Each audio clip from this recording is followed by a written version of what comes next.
Olá, alunos do primeiro ano, como é que vão? A gente vai continuar nosso assunto de bioquímica. Eu já comentei com vocês a respeito das funções da água, das variações de taxa de água nos seres vivos. O segundo tópico, a gente falou sobre os sais minerais, tá? Sua classificação, os principais tipos de sais minerais, para daí iniciar a análise das substâncias orgânicas. Certo? Então, quando tiver possibilidade, a gente vai passando os assuntos até fechar com algumas atividades ou até uma possível avaliação, né? Pelo andamento, a gente acha que vai demorar um pouquinho mais ainda do que o que era previsto, já era previsto demorar, mas não acabou até ultrapassando essa nossa previsão negativa sobre o tempo que iria levar para a gente voltar às nossas aulas regulares, às nossas aulas normais. Certo? Bom, então, eu comentei no grupo de proteínas, de vitaminas, que vitamina, ela não é uma substância, ela não é um grupo de substâncias que tem um teor energético suficiente para nutrir uma célula das suas necessidades.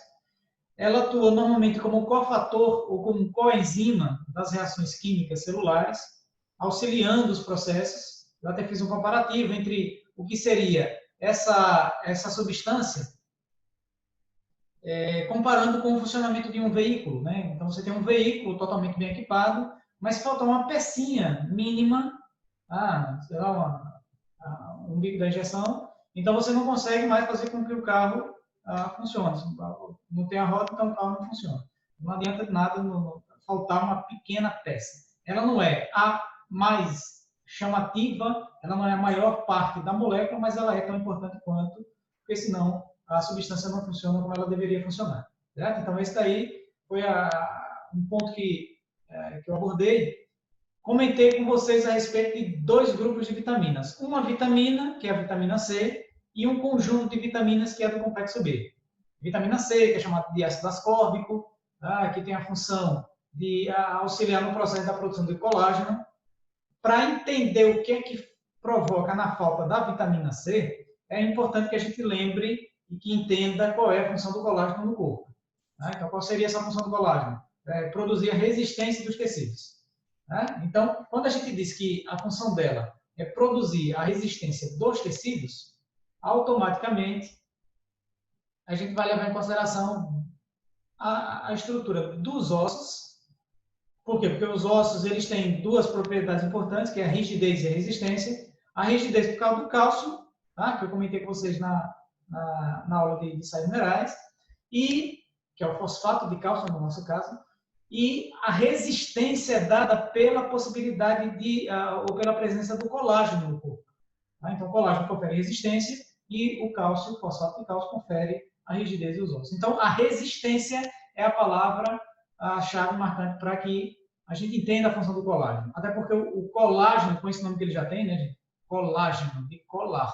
Então, quando você cola, você resiste a uma atração, você resiste a uma tensão sobre ele. Então, no primeiro ponto, a gente abordou a respeito das vitaminas foi a função geral das vitaminas, como é que elas podem atuar, e a vitamina C.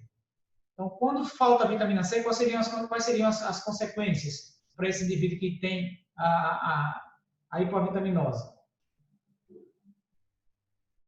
O principal ponto é a estrutura. O nome da doença a gente chama de escorbuto, deriva do nome da substância, que é ácido ascórbico. Mas as características dessa doença são ossos quebradiços, quebra com muita facilidade. Por quê? Faltou colágeno, faltou resistência. Então o osso tem rigidez, mas quebra com facilidade. Ele não consegue dobrar um pouquinho sem quebrar. A gente compara até essa noção, como por exemplo, você pegar um pedaço de giz, aperta nele, consistente, é rígido. Força um pouquinho, quebra. Você pega uma régua, tem algumas variações de tipos de plástico, né? Tem uma que você dobra ela, dobra e ela não quebra. Tem algumas que você dobra e ela quebra com facilidade. Então, essa que quebra com facilidade, ela só tem rigidez, mas ela não tem resistência. Aquela que dobra muito e não consegue ser quebrada, aí ela tem resistência, podendo não ter um alto grau de rigidez. Então, um dos pontos marcantes do escorbuto são os ossos quebradiços. Dente quebradiço e tal. Só que o colágeno também está na estrutura da pele. Por isso que quando falta colágeno, a pele fica com rachaduras, racha com facilidade. E acontece hemorragias demais no corpo. Tá? Fragmentos, microvasos, hemorragias mais complicadas. Mas por que tem essa função? Ou essa consequência? Porque o colágeno está presente nos vasos sanguíneos, que precisa ter resistência, principalmente nas artérias e arteríolas, resistência no momento que ocorre a contração do coração, expulsando sangue dos ventrículos para as artérias. Essas artérias dilatam, que é a pulsação que a gente vai sentir. Né? No momento que ela dilata, se ela não tiver flexibilidade, ela se rompe com facilidade. Tá? Então, um dos motivos de microhemorragias é a falta da vitamina C, é o escorbuto. Tá? Lembrando que a vitamina C também atua como ação antioxidante, combatendo radicais livres no corpo. Esses radicais são elétrons, substâncias desequilibradas eletronicamente, e que, para encontrar estabilidade, acabam roubando elétrons de outras substâncias estáveis, e aí prejudica o funcionamento da célula como um todo. A função da vitamina C é suprir essa necessidade eletrônica dessa substância instável. Ela supre essa necessidade, a substância estabiliza e não rouba mais elétron nenhum a outro, e a célula mantém-se ativa, bem equilibrada por mais tempo. Tá? Essa é a função antioxidante da vitamina C. Outro grupo de substâncias que a gente analisou foram as vitaminas do complexo B. Tá? Essas vitaminas do complexo B, B1, B2, B3, B4, B5, até B12. Tá? Então, eu selecionei algumas para que a gente fosse fazendo a avaliação. A vitamina B1, tá? Que ela participa lá do processo de produção de energia. Então, se faltar a vitamina B1, falta a produção energética.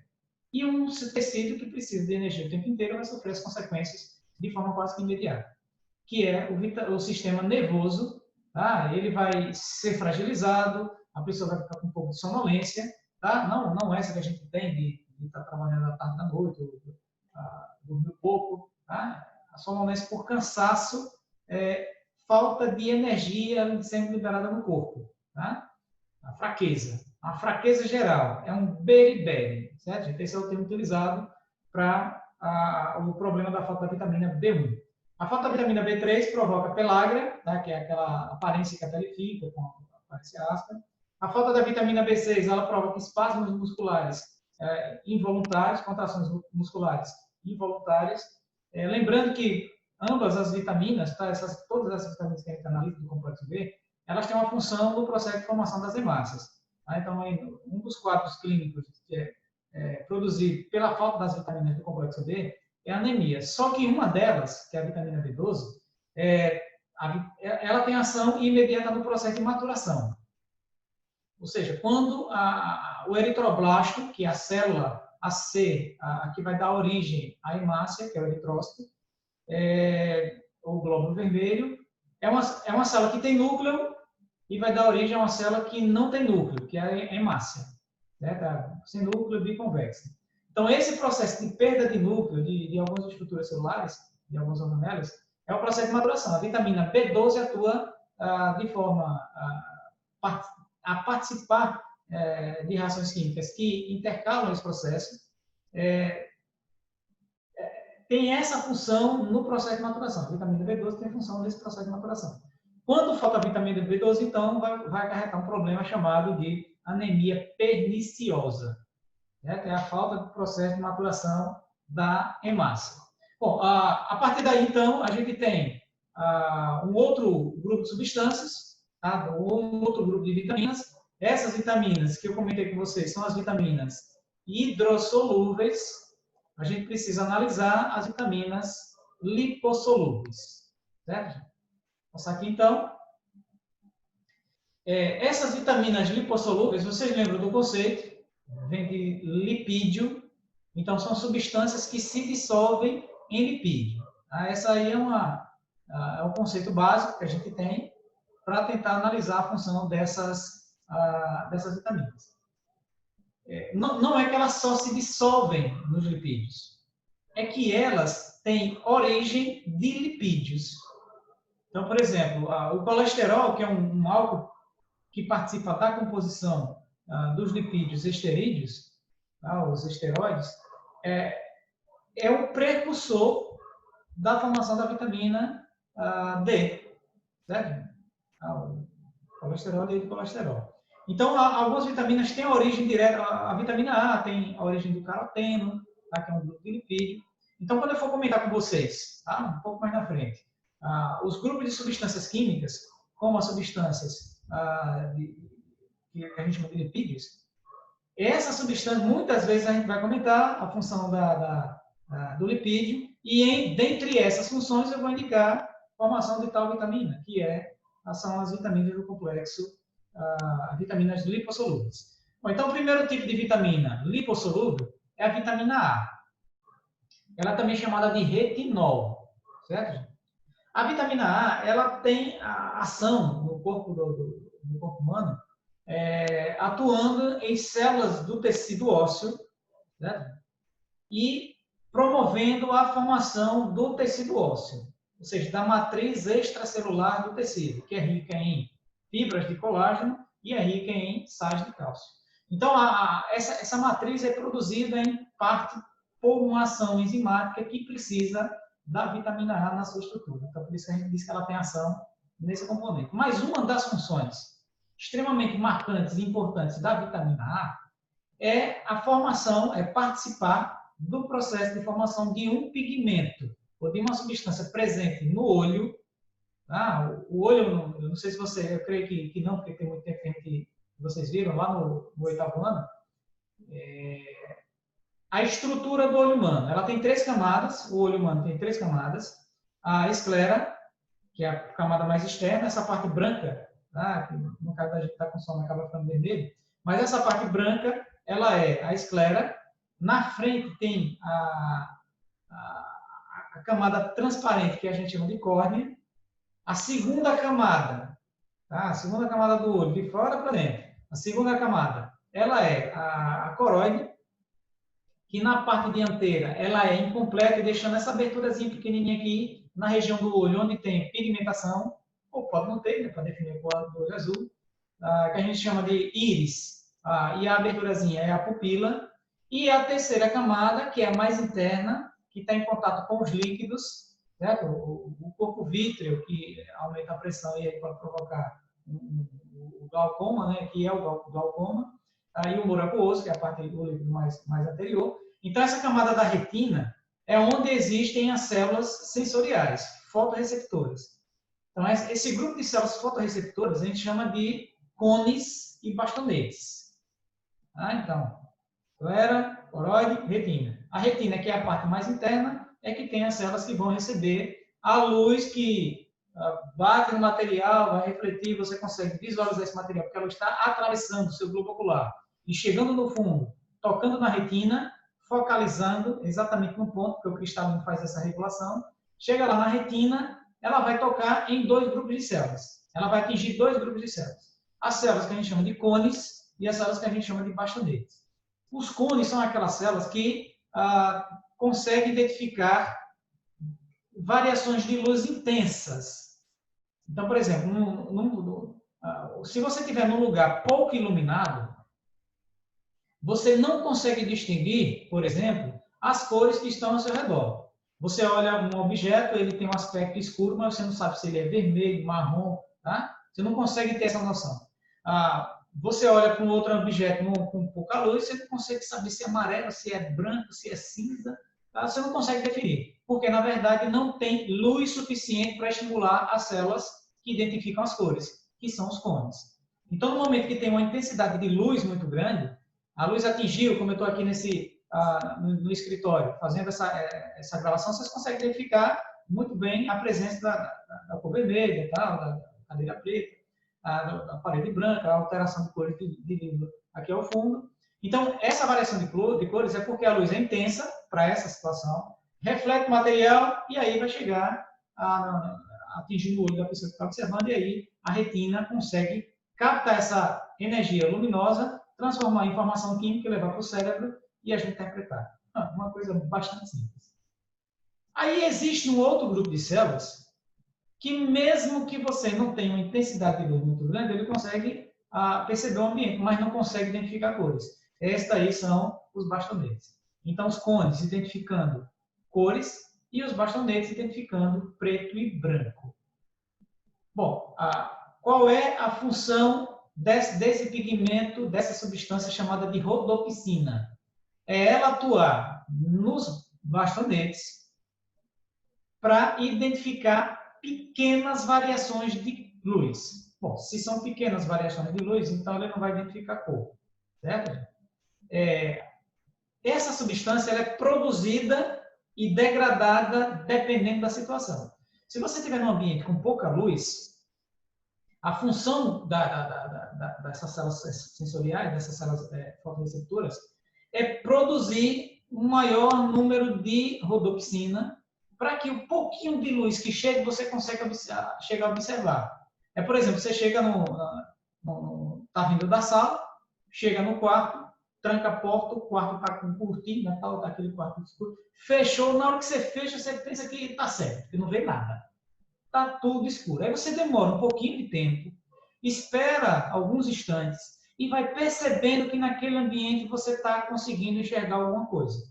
Aí você começa a ver o piso, depois você começa a ver a base do pé da cama, e aí você percebe que não está tão escuro assim. Mas para você que já ficou ali e ocorreu uma acomodação visual em virtude da produção gradual da rodopsina. Produziu tanto que o mínimo que tem por ali você consegue observar. Mas se de repente alguém chega nessa sala e acende uma lâmpada de 100 volts, tá? 100 watts, tá? Desculpa, acende uma lâmpada de 100 watts, é muita luz para o seu olho. E aí você fica ofuscado, não consegue identificar, porque você já consegue identificar pequenas variações de luz. E aí, oferece para essa situação uma maior quantidade de luz, certo, gente? Oferece uma maior quantidade de luz. Como consequência, você vai ter uma chegada tão grande de luz que seu sistema nervoso vai estranhar essa situação, certo? Assim que ele estranha essa situação, ocorre degradação, porque apesar dela perceber pequenas variações, ela também sofre degradação quando tem uma alta intensidade de luz. Então, por isso que eu disse que a rodopsina é produzida e degradada de forma quase constante na sala da retina. Bom, quando falta a vitamina A, então, um dos problemas que vai ser provocado é a dificuldade de enxergar em ambientes com pouca luminosidade. Seria a falta da vitamina A provocando uma cegueira. Mas só é uma cegueira em ambientes com pouca luz. Quando você chega do lado de fora, na rua, você consegue identificar bem durante o dia. Chegou em casa, um pouquinho a luz, você não consegue enxergar nada. Está tudo muito escuro. E aquela situação vai ficar constante. É uma situação que você, com a produção normal, passando um pouco tempo, você vai ver normal lá dentro. Mas aí demora muito e você não consegue enxergar nada. Você está identificando a ausência de vitamina A, interrompendo a produção desse pigmento lá na retina, certo? Então, esse problema a gente chama de cegueira noturna, que pode evoluir para uma xeroftalmia, que é ressecamento da córnea, até atingir um estágio de cegueira total, você perde a visão por completo. Tá? Então, esses daí são os estágios da falta da vitamina A. A vitamina D, que é derivada do colesterol, a vitamina A do caroteno, a vitamina D do colesterol. A vitamina D, ela tem a participação no processo de absorção intestinal de cálcio, certo? Ela auxilia nesse processo. Ela faz com que o intestino tenha a possibilidade de absorver mais cálcio do alimento. Do cálcio do alimento vai ser transportado ou passado para o sangue, e do sangue vai ter que ser transportado para uma região de armazenamento constante, que são os ossos. Então, por isso que quando se trata da falta da vitamina D, automaticamente acarreta um problema lá na estrutura óssea. O osso não vai ser formado da forma que deveria, certo? Então, se for uma pessoa adulta, ela vai sofrer um processo de degradação óssea que pode caracterizar a osteoporose. No caso de uma pessoa ainda em desenvolvimento, uma criança, ela teria uma dificuldade de alongamento ósseo, vai ter uma pressão por falta de sustentação, porque o osso não tem a rigidez, ele só tem resistência, então os ossos começam a se curvar e vai ficar totalmente defeituoso. membros curtos, tá? Pernas e braços, e arqueados, muito tortos. E uma proeminência no osso externo, ele fica voltado para frente, a gente chama de peito de pombo, que é uma das características da ausência da vitamina D. Lembrando que a vitamina A você obtém em alimentos que têm uma cor alaranjada, tá? Óleos de fígado, ou óleos de peixe também tem, tá? Então, tem um complemento nutricional que o pessoal toma, que é a emulsão Scott, né, que se chama assim. E aí aquele produto ele tem vitamina A e D, é óleo de fígado de peixe, certo? Mal cheiroso pra caramba. E a vitamina D, você pode obtê-la na dieta, tá? A própria vitamina D, mas você tem a possibilidade de produzir essa substância no seu corpo como um resíduo de defesa. Bom, que resíduo de defesa seria esse? A ação da luz na pele. Então, quando tem a incidência da luz na pele, as células que a gente chama de melanócitos vão filtrar essa radiação e degradar, produzindo algumas substâncias que a gente chama de melanina, que é o pigmento que dá a cor escura à pele, e a vitamina D. Claro que não é qualquer hora indicada para que você fique exposto ao sol para poder fazer o processo de vitamina D. Porque, dependendo do horário, seria muito mais prejudicial a radiação do que auxiliar. Então, horário de 6 até 10, de 3 até onde tiver luz do restante do dia da tarde. Então, a presença dessa vitamina D, que pode ser na dieta, e você pode produzir, mas ela precisa de um precursor. Certo? Esses precursores são derivados de lipídio. Por isso que a gente diz que lipídio não pode ser consumido em grande quantidade, mas também não pode ser deixado porque tem funções importantes no corpo humano. Bom, a outra vitamina, desculpe, tá, gente? A falta da vitamina D, que vai provocar esses ossos mal formados em crianças, a gente chama de raquitismo, certo? A pessoa raquítica é a falta da vitamina D no corpo dessa pessoa. A vitamina E, tá? O tocoferol, a vitamina D seria o calciferol. Então, essa vitamina E, ela tem ação, certo? Em processos de produção de células sanguíneas, mas muito se fala a respeito da função dela antioxidante. Bom, o que seria essa função antioxidante? É aquela mesma que eu comentei para vocês a respeito da vitamina C. O que é um antioxidante? Ele vai combater radical livre. O que é um radical livre? Uma substância ou elétrons dispersos na célula que tem instabilidade e para ele atingir essa estabilidade, ele vai precisar pegar elétrons de alguma coisa. Então, a vitamina E serve para suprir essa necessidade eletrônica dessas substâncias e aí estabilizá-las. A partir do momento que estabiliza, não vai mais prejudicar a célula, evita uma morte precoce dessa célula. Uma outra função que a gente tem a respeito da vitamina E está relacionada com a sua capacidade de favorecer a fertilidade, principalmente no sexo masculino. Então, por isso que quando se falta a vitamina E, ou existe uma relação entre esterilidade e pessoas que têm deficiência de vitamina E, ou organismos que têm, porque foi feito o estudo em camundongos, tá, gente? Por isso que a gente amplia, mas pode ter essa função também e pode ter essa consequência relacionada com a fertilidade e a maturação dos gametas no sexo masculino. Bom, a vitamina K, essa daqui tem uma coisa interessante, porque a gente pode obter na dieta, quem gosta de comida com muito alho geralmente tem a presença da vitamina na dieta, mas também existem bactérias intestinais que conseguem fazer a produção dessa vitamina. Tá? É o que a gente chama de flora bacteriana intestinal normal. Algumas substâncias que a gente precisa, ou que a gente usa, elas são produzidas pela própria flora bacteriana. As bactérias produzem, claro, toda bactéria é boa? Não. Ela tem que estar em equilíbrio.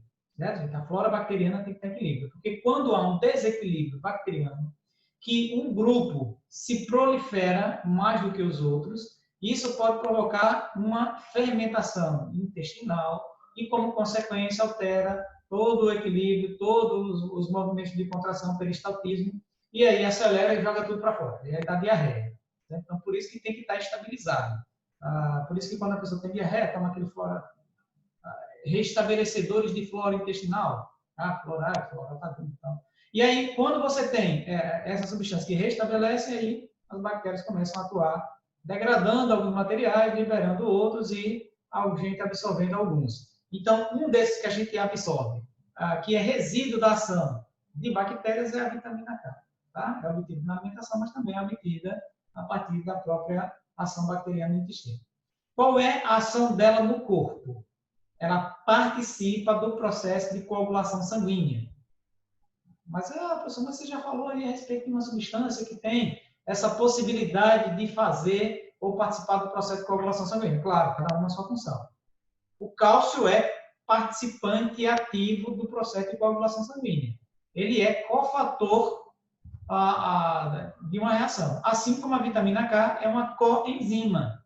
Ela se liga, tá? Vamos colocar assim, ela se liga, ela se junta ou se une a uma substância presente no plasma sanguíneo, chamada de tromboplastina, para que junto com o cálcio e ela formem uma substância ativa, ou seja, uma enzima que faça um processo químico acontecer. E a partir daí desencadeia. Então, células sanguíneas têm participação porque produzem os precursores, produzem as proteínas do plasma que atuam no processo de coagulação e nossa dieta traz as substâncias que são auxiliares e que fazem esse processo acontecer.